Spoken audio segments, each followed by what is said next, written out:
Vendredi 14 avril, Oshi est venue présenter son nouveau single sur le plateau de Quotidien.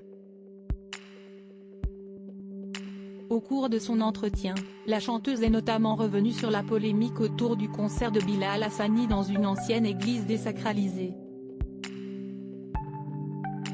La semaine dernière, Bilal Hassani a été contraint d'annuler un concert organisé dans une ancienne église désacralisée, suite à une campagne de harcèlement homophobe lancée par des mouvements d'extrême droite. Mardi 11 avril, le chanteur a annoncé dans l'émission quotidienne avoir déposé plusieurs plaintes pour incitation à la haine, à la violence et pour discrimination. C'est très difficile, ça fait peur pour ma sécurité. J'essayais de mettre des œillères par rapport à la haine en ligne, mais elle est bien réelle. Il peut se passer des choses, avait confié l'artiste à Yann Barthès. C'est super dommage car il n'y avait aucune mauvaise intention. Je ne suis pas un provocateur, avait-il encore ajouté. De son côté, le procureur de Metz a lui ouvert une enquête contre X dès le lendemain de l'annulation du concert, pour menace de délit contre une personne en raison de son orientation sexuelle, provocation à la haine contre une personne en raison de son orientation sexuelle et provocation publique et non suivie des faits à commettre un crime ou un délit.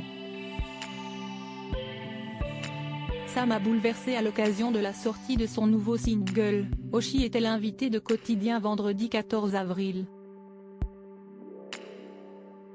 Au cours de son entretien, la chanteuse est revenue sur la polémique autour du concert de Bilal Hassani.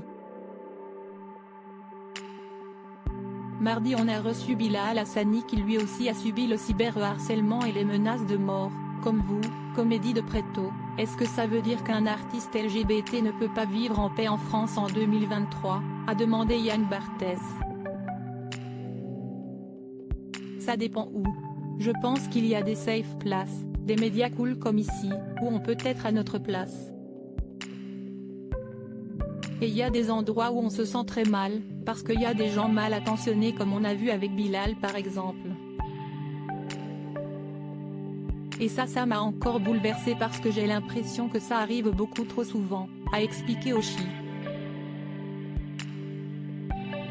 Un témoignage important.